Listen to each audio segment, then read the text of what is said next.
Hello, my dear friends. They had no idea that the brightest girls of the Roaring Twenties were carrying whole colonies of bacteria beneath their glittering appearance. Every polished smile hid a quiet truth. Every dance step left behind a trace no one wanted to name. Secrets clung to their skin in places no one thought to look, and what seemed daring sometimes bordered on the disturbing. Tonight you will walk with them and feel the world they tried so hard to keep shining. So, before you get comfortable, take a moment to like the video and subscribe, but only if you genuinely enjoy what I do here. And let me know in the comments where you're tuning in from and what time it is for you. It's always fascinating to see who's joining us from around the world. Now, dim the lights, maybe turn on a fan for that soothing background, and let's embark on this journey together tonight.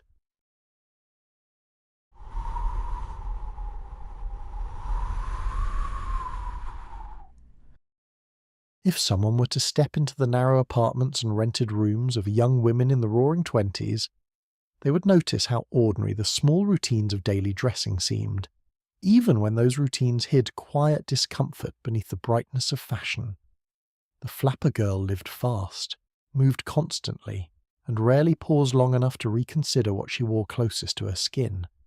Satin slips and thin silk undergarments were pulled on in the morning, adjusted quickly before heading into crowded streets, and then worn the next day without a second thought.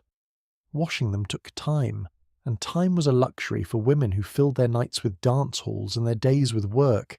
In tiny bathrooms or shared boarding house sinks, scrubbing delicate fabric felt like a chore that could always be postponed. Many young women simply folded yesterday's garment, smoothed out the creases, and slipped it back on, trusting the softness of the fabric to hide what lingered beneath. The lack of personal washing machines made laundry a task that stretched across hours, often requiring access to a basement tub or a neighbour's bucket. Even when water was available, the fragility of satin made washing risky. Colours bled, seams loosened, and the fabric lost its sheen, so it felt easier to protect these garments by not washing them at all. For girls living on small wages from typing pools, beauty counters, or dance halls, every piece of clothing mattered, and undergarments were treated not as hygiene essentials but as delicate possessions meant to last as long as possible. Rewearing them became not a decision but a habit, woven quietly into daily life. Over time, the fabric absorbed the remnants of perfume, sweat, powder, and the smoky haze of nightclubs. Dressing rooms behind theatres, back alleys outside jazz bars, and dim apartments all carried the faint scent of these choices. The smell was familiar, almost comforting, something that belonged to the world of flappers as much as bobbed hair and short hemlines. To mask it, some girls dusted their undergarments with scented powder, pressing it lightly with their palms until it clung to the fabric. The powder gave a brief feeling of freshness, a thin illusion that faded as soon as the body warmed and the day unfolded. The idea of cleanliness during this era was shaped as much by convenience as by belief.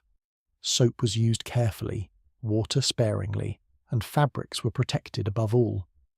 Many women preferred to appear fresh on the surface, using rouge, talc, and perfume to create the impression of effortless glamour. Beneath the outer layer, hygiene bent to the demands of cost and speed. What mattered most was looking polished enough to step into a club, a party, or a hurried evening walk beneath neon signs. If the undergarments were hidden, they were easy to forget. Boarding houses and shared apartments made privacy rare, and laundry was something young women avoided drawing attention to. A basket filled with worn satin felt embarrassing, a reminder of money not yet earned and time not yet found. Instead, girls learned the small tricks of concealment. Some hung their garments near open windows to let air drift through them. Others pressed them under bedsheets, believing that warmth would refresh the fabric. These quiet routines created the illusion of cleanliness, thin as the garments themselves, yet enough to keep the rhythm of daily life moving. Inside dance halls and smoky clubs, where bodies swayed close together and music throbbed through the floorboards, the undergarments trapped the heat of the night. When girls returned home in the early hours, tired and exhilarated, there was little thought given to the garment clinging softly beneath their dresses. It was simply worn the next day it arrived. In a decade defined by speed, few people paused long enough to notice the slow build of discomfort beneath the surface. The powder many women used was lightly scented, usually floral or minty, leaving a soft layer that clung to skin and fabric alike. Dusting it across the garment created a sense of control, a fragile boundary between the body and the fabric that had witnessed too many long evenings. The illusion worked well enough to give comfort, though the powder mixed with sweat and created a fine residue that settled into seams and folds. In small rooms where the morning light passed through sheer curtains, girls brushed this residue away with their hands and moved on with their day.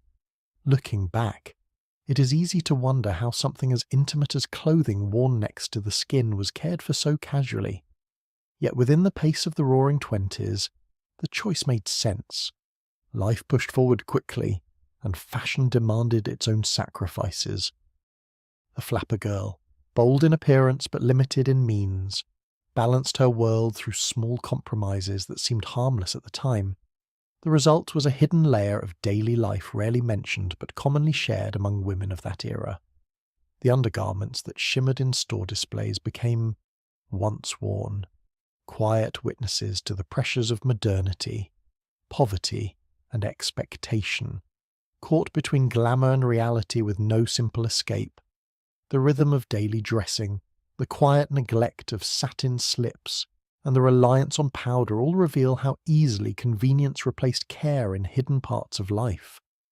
These choices drift gently towards something far less visible, but far more significant. There is another layer of habit waiting beneath the surface, and its story carries a sharper edge than the silk that hides it. They reached for the same cloth each evening as if it was simply another familiar tool in the small ritual that prepared them for the night ahead, never pausing to consider what rested deep within its fibres. In cramped rooms lit by dim bulbs or the last slants of sunset through narrow windows, the cloth lay folded neatly beside a mirror, its surface marked by streaks of powder and faint shadows of old rouge. It had been used the day before, and the day before that, and perhaps many evenings before anyone truly noticed the way it had stiffened at the edges. To a flapper girl rushing to wipe away smudged eyeliner, or the oily sheen left by hours spent in clubs thick with smoke, the cloth felt like the easier solution, soft enough to press against tired skin, and small enough to tuck away without thought. Convenience guided the hand long before caution had a chance to form. Powder and makeup of the era clung stubbornly to fabric. Lead-based pigments created a chalky film that refused to wash out without real effort, and wax from rouges melted slightly when touched by warm skin, leaving faint, greasy arcs across the cloth. When a girl pressed the fabric to her cheek to lift away the day's cosmetics, she also pressed these old residues deeper into the threads. Washing the cloth required more than a quick rinse. It meant scrubbing at the stains with limited soap and drying it in the kind of air that never truly cleared away odours, because the process felt tedious and the need to look presentable felt constant. Most girls folded the cloth neatly and set it aside, letting it dry into a stiff little square that waited patiently for its next use. Each night, as they prepared for sleep or for stepping into another round of music and laughter, the cloth returned to the centre of their routine. A swipe across the cheek lifted the top layer of makeup, but beneath that simple movement, the cloth delivered a mixture of dust, sweat, and tiny particles of makeup back onto the skin. It was an invisible trade, one that happened silently and without intention. Redness along the jawline was dismissed as tiredness. Small breakouts near the hairline were blamed on heat or humidity. Irritation around the eyes was brushed aside with the thought that smoky rooms could make anyone uncomfortable. Little by little, the cloth bore the history of each day's cosmetics and returned that history to the skin of its owner. Shared living conditions played their part as well. Many flapper girls lived in boarding houses where sinks were communal and privacy was rare. Washing a cloth meant explaining the stains, The smell, the effort, and oftentimes, no one wanted that attention. Some clothes sat hidden beneath beds or curled inside drawers, stiffening over time until their rough texture left faint scratches on the surface of the skin. A girl who noticed the discomfort might soften the cloth by rubbing it between her palms or shaking it out, scattering old powder into the air, then pressing it back into service without a thought. It was an overlooked cycle in a decade that moved too quickly for small worries to slow it down. The cosmetics of the time intensified the effects of neglect. Many powders contained fine dust that settled deep into the pores, blending with whatever lingered on the cloth. Rouge thickened when mixed with old residue, becoming gritty when it touched the skin again. Even the simplest gesture, such as dabbing at sweat during a hot evening, spread whatever lay within the cloth. Over time, the face became a quiet map of repeated contact, each irritation marking another moment when the cloth had brushed against the skin with remnants of nights before. The cloth carried scents as well, sweet perfume mixed with traces of cigarette smoke left behind a sharp aroma that clung to the fabric despite attempts to hide it.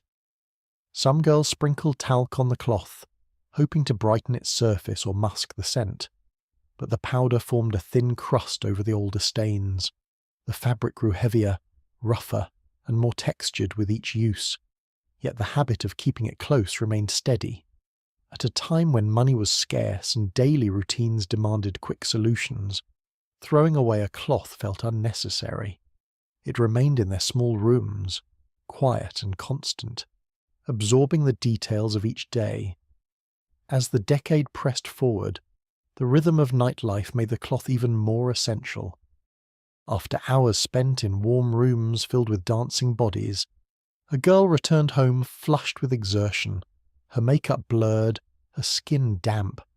She reached instinctively for the cloth, pressing it along her cheekbones, across her forehead, beneath her eyes. The cloth wiped away the visible smudges but left behind a thin layer of everything it had absorbed before. Each morning she woke with skin that felt a little heavier, a little more uneven, yet the connection between the cloth and the discomfort remained invisible in the rush of life. Looking back, it becomes clear how such a small object could shape daily experience in ways no one considered at the time. The cloth was never meant to cause harm, it was simply neglected, overshadowed by the pace of the era and the desire to look presentable with minimal effort. It became a silent companion to young women who moved through crowded streets and crowded dance floors, who touched up their faces quickly and returned to their routines without question. Beneath the shimmer of flapper glamour, the cloth represented the quiet cost of choices shaped by convenience, poverty, and the unrelenting pursuit of appearance. The repeated use of a single cloth, marked by powder and old residue, reveals how unnoticed habits shape the everyday lives of flapper girls. This pattern moves towards something heavier beneath the surface, where signs of neglect grow more difficult to ignore. What lies ahead carries its own weight, waiting quietly within another overlooked routine. Stockings were pulled back onto tired legs each morning with the same practiced motion, as if the fabric had earned its place in the daily routine, no matter how much of yesterday it still carried. In the heat of summer, when narrow streets shimmered under harsh sunlight and crowded trams left the air thick and breathless, the thin nylon clung closely to the skin, holding on to every trace of warmth it had absorbed the day before. These stockings were rarely new. Most had already lost some of their original softness, stretched and shaped by countless hours spent walking, working, and dancing. By midday, the material darkened slightly where sweat gathered, yet the gesture of smoothing the fabric with the palms of the hands became enough to convince their owners that the stockings were still suitable for another long day. The small rented rooms where flapper girls prepared for work or nightlife offered little space for laundry. Stockings often hung over the backs of chairs or were draped across windowsills, stiffening slightly as they dried overnight. The fabric held the faint smell of smoke from dance halls, traces of dust from the streets, and the lingering warmth of a body that had moved through noisy crowds. When morning came, the stockings felt cool for a brief moment, then quickly warmed again as they clung to the legs, settling into the familiar shape of the day before. Pulling them on felt effortless, a simple act completed without thought, because buying multiple pairs was beyond the reach of many young women living on modest wages. Laundry habits reflected the realities of the era. Washing stockings required time, soap, and a careful hand to avoid stretching or damaging the delicate nylon. In crowded boarding houses, where sinks were shared and privacy was scarce, washing such items after every wear felt impractical and unnecessary. A girl who hoped to keep her stockings intact for as long as possible avoided scrubbing them too often, fearing that frequent washing might ruin the fabric. The rhythm of life moved quickly, and attending to such delicate items became a task postponed until truly needed. Reusing them felt natural, almost expected, within the narrow boundaries imposed by limited incomes and tight living arrangements. Summer heat intensified everything.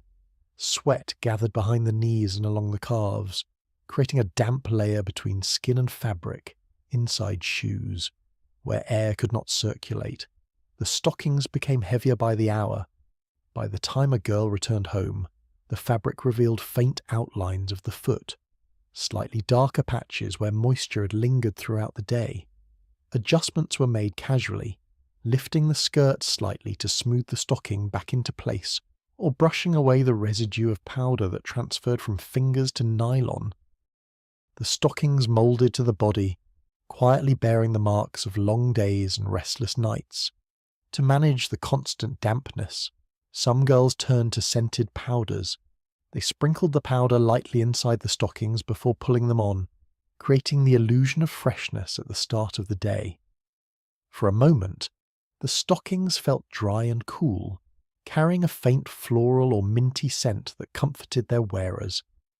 But as sweat returned, the powder mixed with moisture, forming a thin paste that clung to the skin beneath the nylon. When the stockings were peeled away at night, the residue revealed itself in uneven patches, leaving the legs covered in a film that needed more than a quick wipe to remove. Even so, the habit persisted because powders were cheap, accessible, and easier to use than washing the stockings properly. In dance halls lit by bright bulbs and thick with cigarette smoke, the stockings trapped heat rising from crowded floors. As girls moved with the pulse of jazz music, the thin fabric clung more tightly to their legs, shifting slightly with every step. Creases formed behind the knees and around the ankles, leaving faint impressions once the stockings were removed. These marks were brushed away without concern, seen only as small signs of a night well spent. The stockings carried the scent of stale smoke, the warmth of bodies pressed close together, and the uneven dust that drifted through every crowded club. Yet at dawn, when fatigue settled into their limbs, the stockings were folded neatly and set aside to dry for another day. The habit may seem careless now, but within the fast pace of the Roaring Twenties, it made sense. Young women worked long hours, earned little, and sought moments of freedom wherever they could find them. Stockings were expensive enough to treat carefully, yet common enough to forget once they disappeared beneath a dress. Rewearing them was not neglect, but a compromise shaped by necessity. The glamour of flapper life hid many practical decisions made quietly and repeatedly, often at the expense of comfort. Beneath the sparkle of beaded dresses and the boldness of bobbed hair, a layer of reality followed every step, carried within the threads of those damp, reused stockings. Over time, the stockings revealed subtle effects on the skin. Irritation formed along areas where powder and sweat accumulated, though it was easy to dismiss such discomfort as part of summer's heat. Small patches of redness or dryness became familiar, fading slowly but never disappearing entirely. No one questioned the cause because the rhythm of life rarely allowed such reflection. Instead, the stockings remained in place day after day, their presence so constant that the discomfort they created blended into the background of everything else. Looking back, it becomes clear that these stockings held more than fabric. They absorbed the physical traces of city streets, the emotional imprint of restless nights, and the practical realities faced by young women trying to shape their independence in a world that offered little room for indulgence. The act of reusing them, though simple, revealed a quiet endurance beneath the glamour, a willingness to accept discomfort in exchange for mobility, style, or the brief thrill of a night out. Behind every shimmering dress and confident stride was this hidden compromise, wrapped tightly around the legs that carried flapper girls through the noise and heat of their rapidly changing world. The repeated wear of damp, unwashed stockings shows how small decisions shape the daily reality of flappers, tying convenience and discomfort together in a way few noticed. This quiet pattern leads toward another layer of their routines, where choices become even more entangled with the pressures of freedom and expectation. Something deeper waits within those habits, carrying a truth as persistent as the heat that clung to their skin.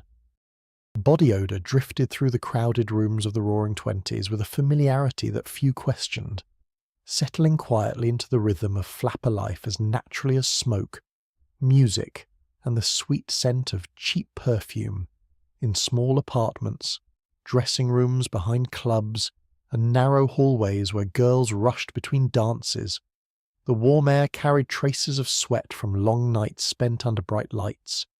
Bathing required time, privacy, and warm water, all of which were often in short supply for young women living in rented rooms or shared housing. After a night of movement, laughter, and heat, many simply wiped their faces with a cloth, smoothed their dresses, and fell into bed without stepping near a bath. By the next evening, the layer of sweat that lingered beneath their clothing felt as ordinary as the powder on their cheeks. Cheap perfume played its part in shaping this quiet acceptance. Sold in small glass bottles at markets and behind counters in noisy clubs, these fragrances carried sharp floral and spicy notes that clung stubbornly to the skin. A girl dabbed the liquid onto her wrists and neck, letting the strong scent mask the warmth rising from her body. The perfume mixed with sweat as the night wore on, creating a distinct smell that hovered somewhere between sweetness and fatigue. It became a signature of flapper nightlife, a blend recognized by anyone who stepped into a club filled with dancing bodies. For many, the scent felt liberating, a marker of rebellion in a decade determined to break away from the rigid expectations of earlier generations. In smoky dance halls, where jazz pulsed through wooden floors and bodies moved tightly together, sweat became part of the environment. Girls raised their arms freely, unconcerned with the dampness beneath their dresses. Sleeveless styles and looser fabrics made it easier to ignore the growing heat. For some, the smell of sweat symbolized a kind of freedom, a way of existing outside the rules that demanded polished decorum and constant restraint. The flapper lived boldly, moving quickly from one moment to the next, and the natural scent of her body felt like proof that she belonged fully to these spaces filled with music, heat, and motion. The lack of frequent bathing added another layer to this acceptance. In many households, hot water was rationed or required heating manually. Shower stalls were rare, and bathtubs were shared among tenants. After returning home late from a party, a girl rarely found the time or energy to boil water or prepare a bath. She removed her shoes, loosened her dress, and fell asleep with the scent of perfume and sweat still clinging to her skin. When morning arrived, the remnants of the night remained, softened only by the cooler air. Washing up meant a quick splash of water across the face and perhaps the underarms, leaving the rest of the body untouched. By the end of the day, the layers from multiple nights blended into something persistent but manageable, softened by powders and sprays. In the culture of modernity, body odour sometimes carried an unexpected interpretation.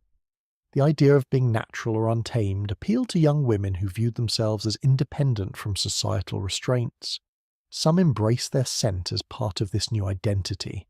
Sweat was a reminder of movement, passion, and defiance.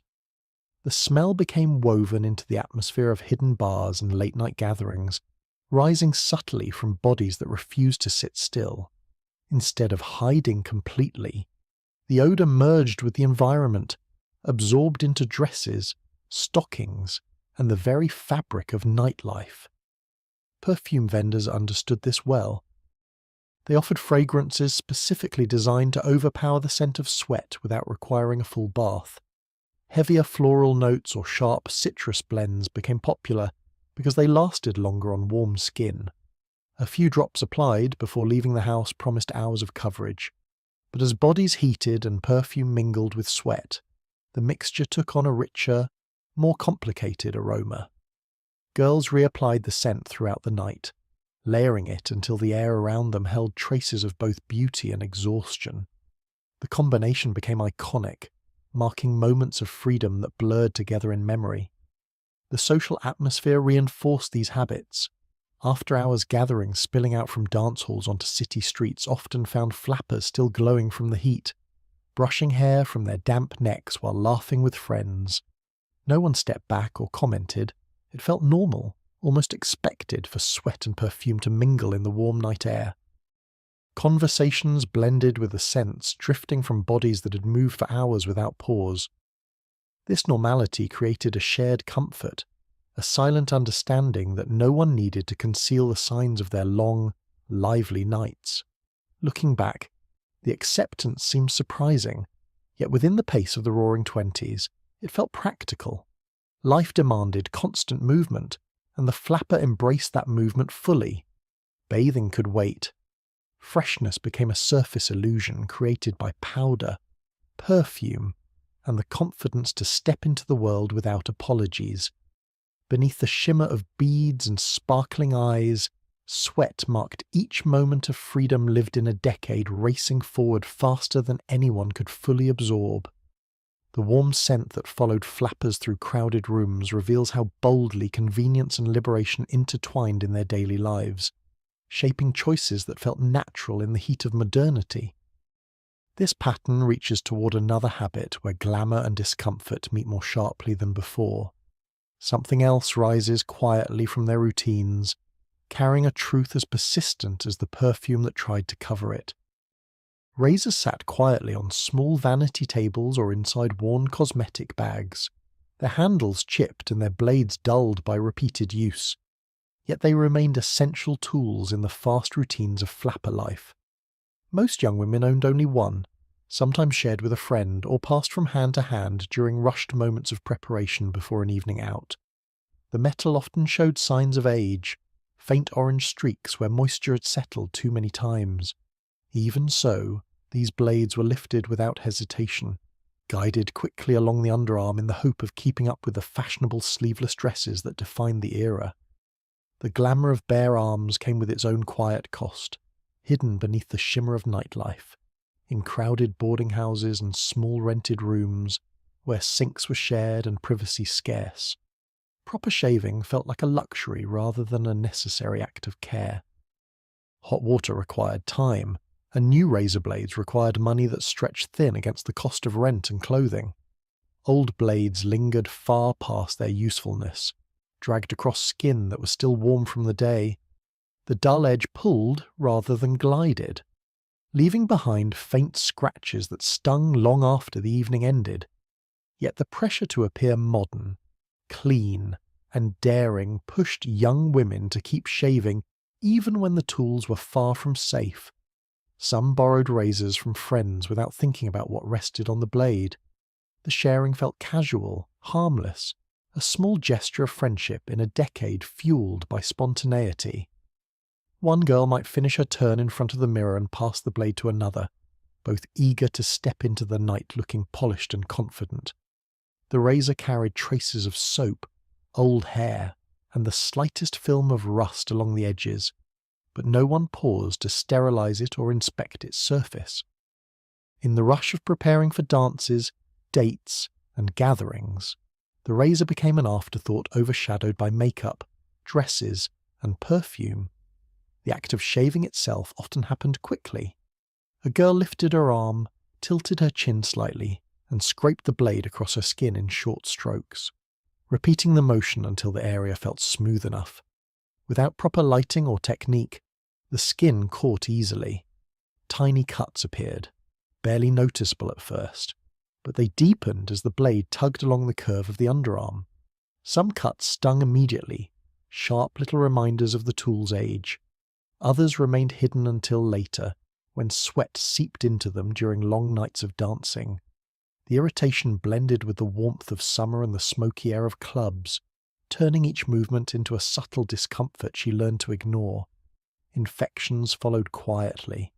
Redness spread along the shaved area, forming small bumps or swollen patches that throbbed beneath the surface. The mixture of sweat, perfume, and cramped spaces made healing difficult. Still, many flappers treated these irritations as part of the price of beauty. Sleeveless fashion demanded smooth skin, and the idea of stepping into a club with visible underarm hair felt unthinkable for girls embracing modernity.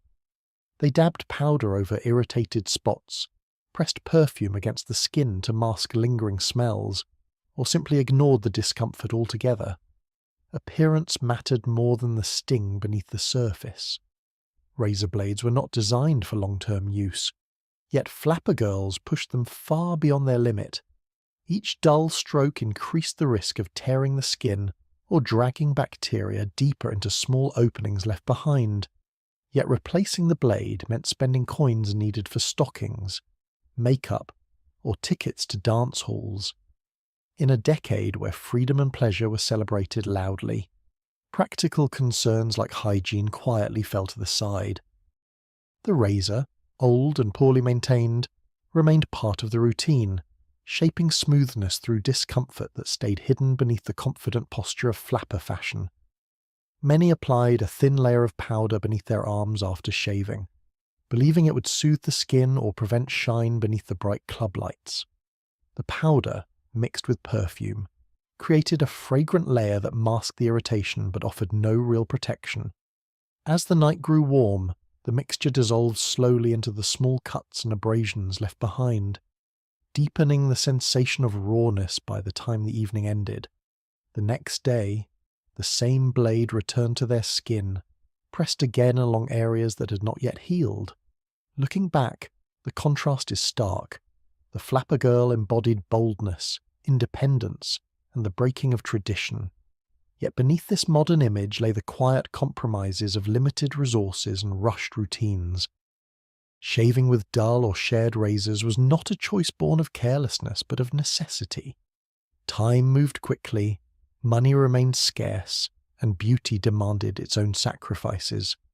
Under bright lights and soft fabrics, the underarms of flapper girls bore the small, hidden marks of these decisions, scratches, irritation, and infections ignored for the sake of keeping up with the moment. Despite the discomfort and the risks, the routine continued day after day, shaping a part of their identity as strongly as their bobbed hair and bold lipstick. The razor became a symbol of modern womanhood, even when it carried quiet dangers along with it.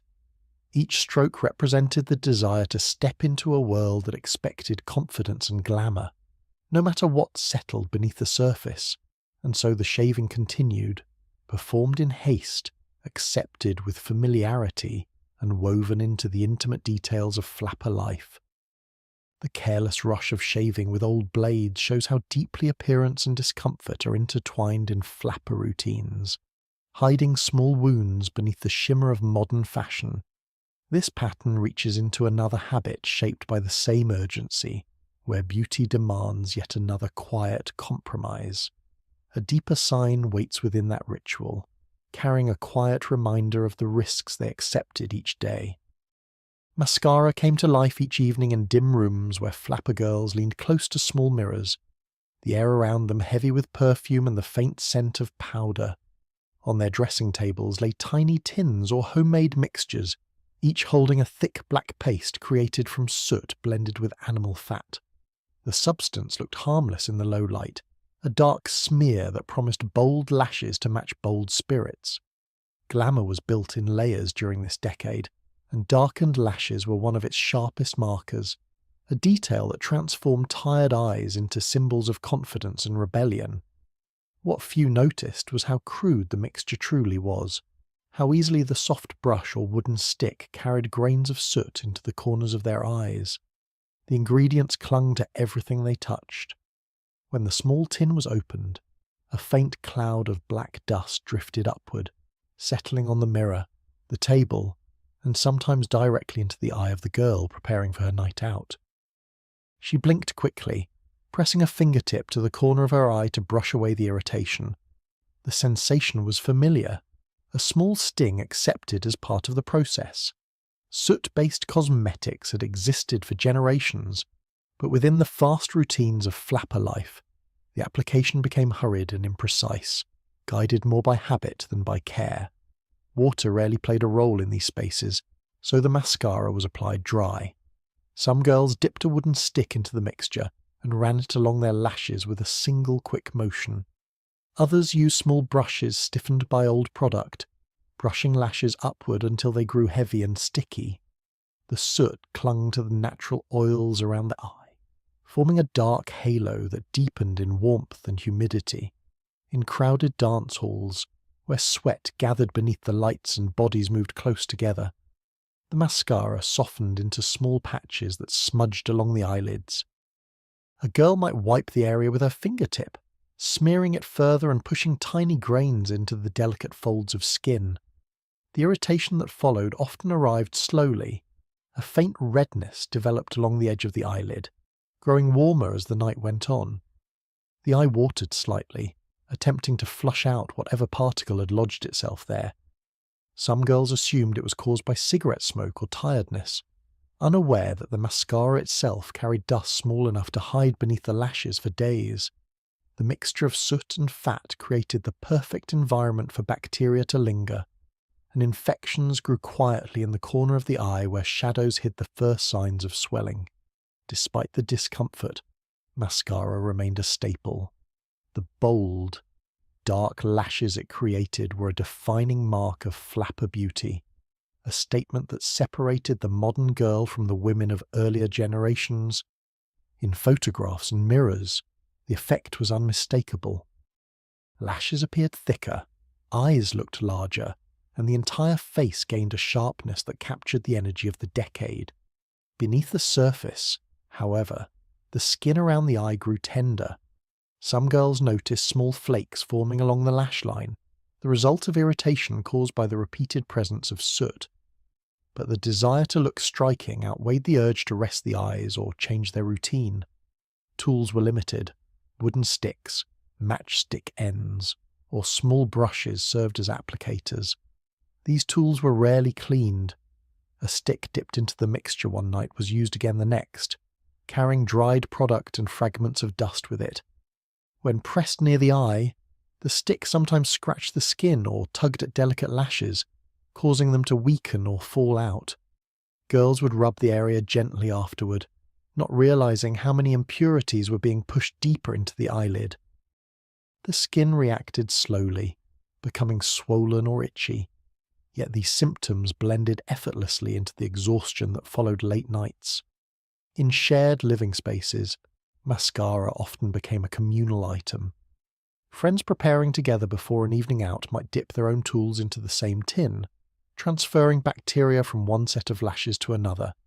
The mixture thickened over time, turning grainy and uneven, yet it remained in use. Buying new cosmetics was not always possible, and many girls preferred to spend their money on dresses, stockings, or entry fees to popular clubs. The mascara tin, however small, stretched across weeks or even months, its contents darkening with each use. Removing the product posed its own challenges. Without proper makeup removers, girls wiped their eyes with damp cloths or pressed a bit of cold cream onto the area, rubbing until the black faded into a grey smear. The motion spread residue across the eyelid and into the skin folds, leaving behind a faint shadow even after the product was gone. Some woke with their eyes slightly swollen, the lashes stiff from leftover soot. Yet as soon as evening approached, the mascara returned to their lashes, marking another night of glamour built on routines far harsher than they appeared. In hindsight, the contrast between beauty and discomfort becomes clear. The bold look that defined the flapper era came at the price of quiet irritation, mild infections, and lingering pain that often went unspoken. But within the swift pace of the decade, these small consequences slipped easily into the background. Looking captivating mattered more than the subtle ache that settled around the eyes. The mascara tin, simple and unremarkable in appearance, carried within it the silent toll of fashion shaped by limited resources and unrelenting cultural pressure. The thick soot pressed onto lashes reveals how closely beauty and quiet damage intertwined in the daily routines of flappers, hiding irritation beneath the darkness that framed their eyes. This small ritual leads into another practice shaped by the same rushed impulse, where appearances mask consequences that settle deeper than expected. A different mark waits just beneath the surface, carrying another reminder of what their pursuit of glamour demanded. White face powder rested in small tins on the dressing tables of flapper girls, its pale surface smooth and inviting beneath dim lights. For many young women, this powder was the final touch that completed their look before stepping into crowded dance halls and smoky jazz clubs.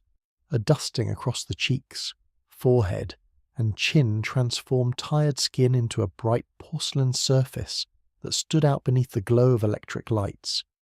In a decade obsessed with modern beauty, pale skin signaled sophistication, a contrast to the flushed and weathered faces of earlier generations. Few questioned what lay inside the powder they brushed so confidently across their skin. Lead, ground into a fine dust, blended seamlessly with softer ingredients, creating a product that looked pure but carried a quiet danger. The powder spread easily, clinging to the skin in a thin, even layer, but the pores beneath it tightened, trapping oils and sweat that should have escaped naturally. As the evening wore on, heat from music halls mixed with the powder, forming a film that felt heavy yet strangely comforting. Many girls retouched their makeup throughout the night, pressing more powder into the layer already on their faces. The result was a smooth, bright surface that concealed blemishes and exhaustion. But beneath it all, the skin struggled for breath. The dull ache that sometimes crept along the jawline or the faint itch across the cheek was dismissed as a minor annoyance in the pursuit of beauty. The lead inside the powder reacted slowly, its presence invisible to the eye. Small bumps formed near the hairline, and areas of redness grew quietly over time. Girls often blame these changes on the heat, the sweat, or the long nights spent in crowded rooms. The thought that their beloved powder could be to blame rarely crossed their minds. Powder had become too essential to question, a part of the daily identity that shaped the modern woman. Even when discomfort appeared, the answer felt simple: more powder to hide the irritation, more layers to smooth the redness, more brightness to mask the dullness creeping across the skin. Some powders gave off a slight metallic scent when first opened, a faint reminder of their ingredients, yet once applied, the fragrance of perfume and the warmth of the skin overshadowed it. Girls brushed the powder along their cheekbones with small cotton pads or soft puffs that rarely saw washing. These tools carried old residue into the fresh layer, pressing impurities deeper into the skin. As the pores became blocked, inflammation followed. Small swelling appeared beneath the surface, subtle enough to ignore but persistent enough to leave marks that lingered long after the night ended.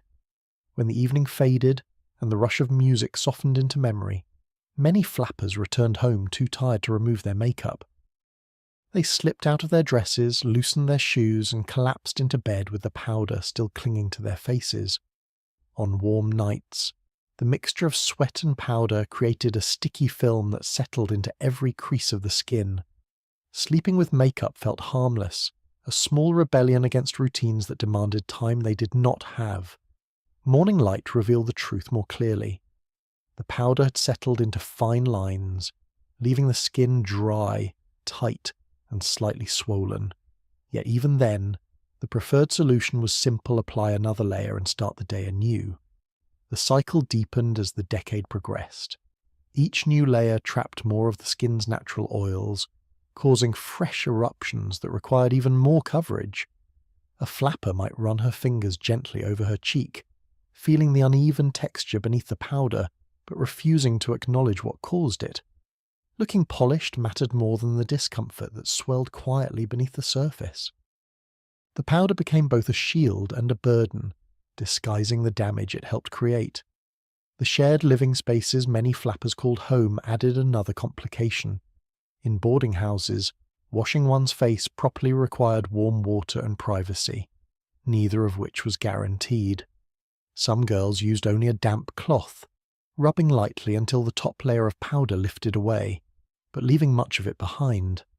Others avoided washing altogether to keep from removing too much of their carefully crafted appearance. The residue built up slowly, blending with sweat, smoke, and traces of the previous day's cosmetics.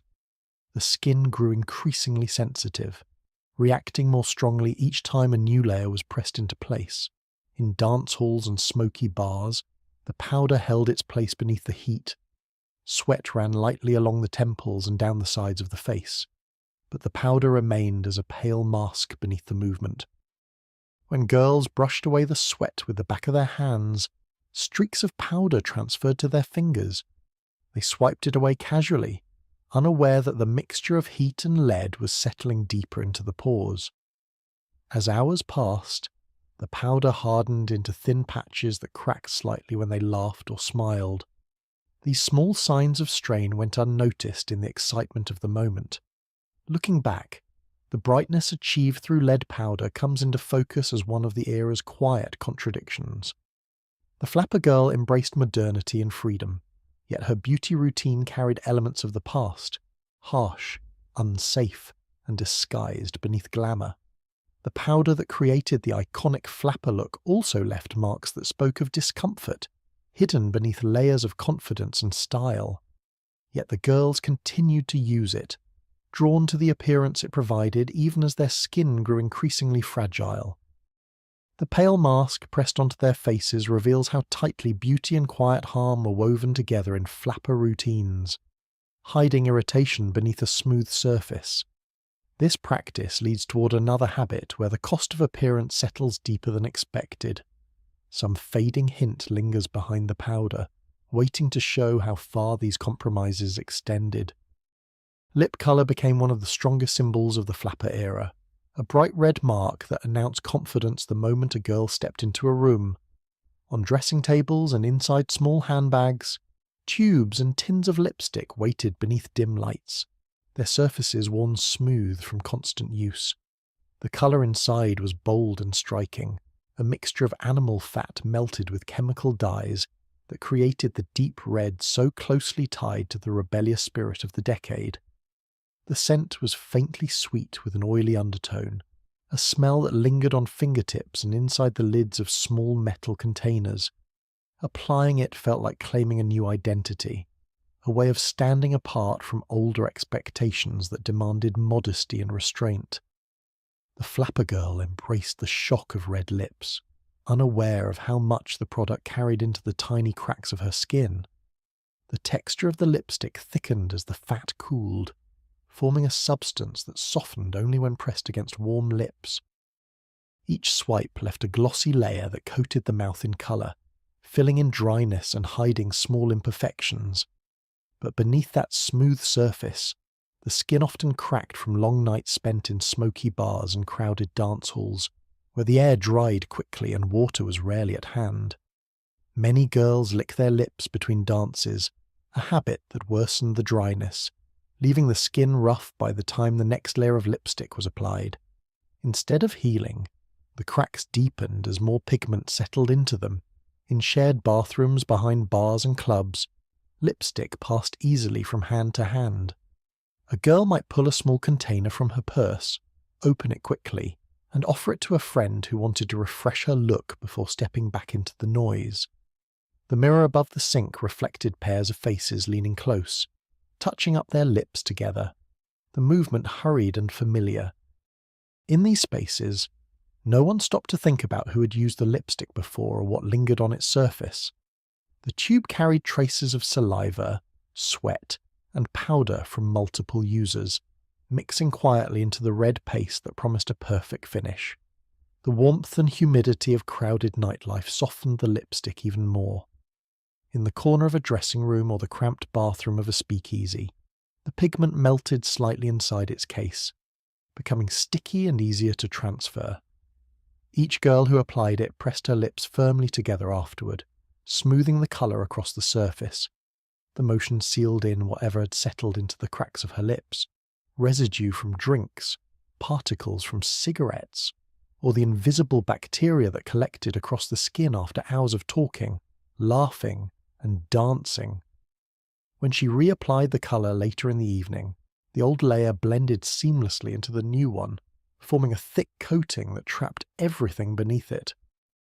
Many flappers touched up their lipstick repeatedly throughout the night. The deep red shade faded slowly as they talked, kissed cheek to cheek with friends, and lifted glasses of cheap gin or champagne to their mouths.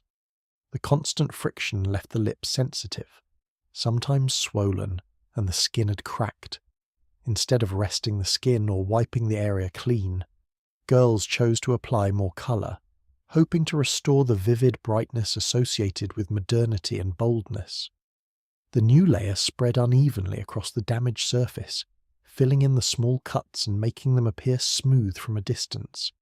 Yet beneath the colour, the irritation grew slowly, becoming a persistent ache the girls learned to ignore.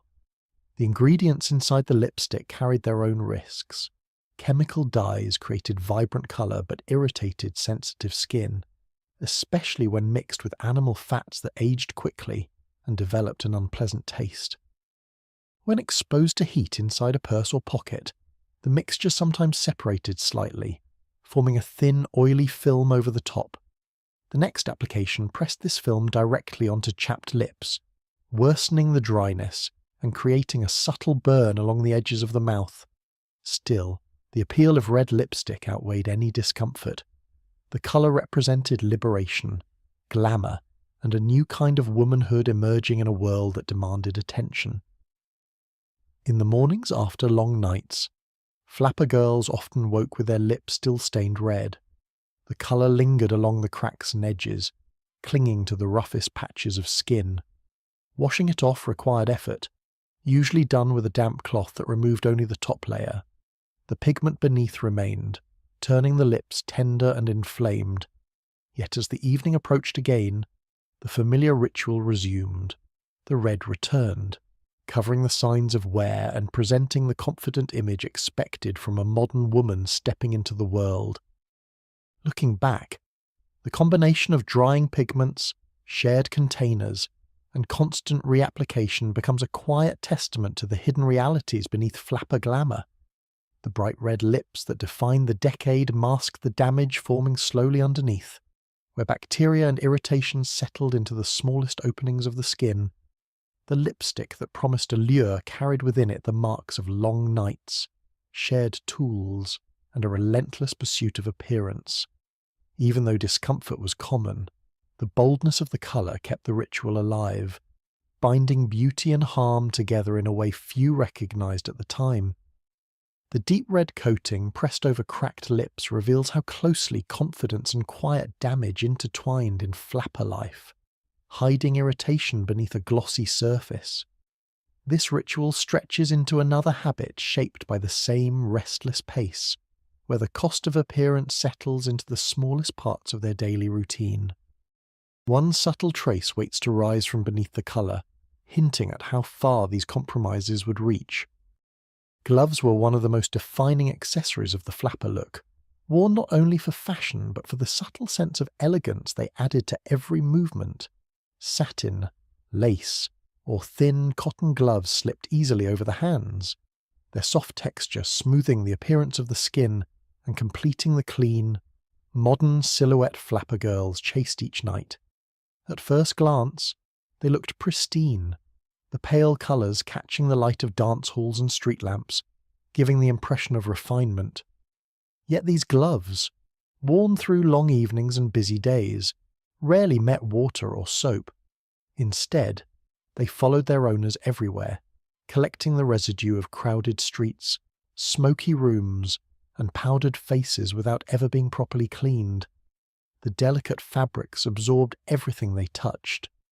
When a flapper rested her hand on a bar counter or brushed against a table, the glove picked up dust and the faint traces of spilled drinks. During dances, the heat of packed rooms encouraged sweat that seeped through the palms, soaking into the material. The gloves trapped that moisture, holding it close until it dried into the fibres, leaving behind a sour scent that deepened with every wear. The girls often pulled the gloves off only for brief moments, tucking them into their handbags before pulling them back on again. The fabric warmed against their skin, softening just enough to feel comfortable while masking the growing odour beneath the perfume powders and cosmetics rubbed into it. Makeup played a large role in the state of those gloves. Flapper girls powdered their faces several times each night, lifting compact lids and patting their skin until it turned matte and pale under dim light. Every touch of their fingers spread traces of this powder onto the gloves, leaving faint smudges of white, beige, or pink across the fingertips.